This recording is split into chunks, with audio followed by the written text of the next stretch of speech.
Well, if God wants to forgive Hitler, that's God's business. That's not my business. And it's just a tad bit arrogant for me to inform God who he can forgive and who he can't forgive. Isn't it? I suppose, but don't you think it's just a little too easy? It's all so easy. No, it's not so easy. It cost Christ his life. Jesus went through the hell of the cross.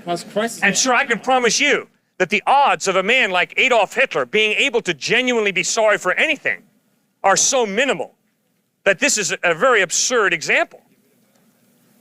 But we do have a very practical example. When Jesus was bleeding and dying on the cross, two thieves were hung on either side of him.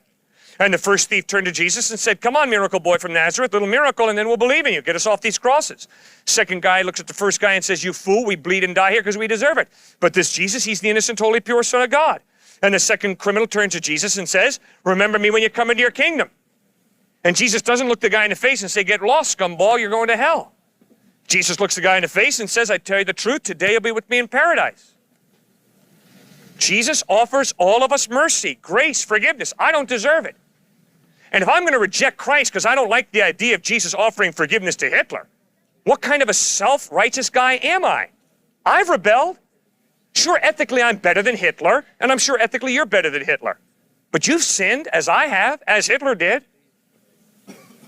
And if God chooses to forgive all of us through the death of his son Christ on a cross, who are you and I to look a gift horse in the face and say, "Oh no, you can't do it that way"? I mean, what's that?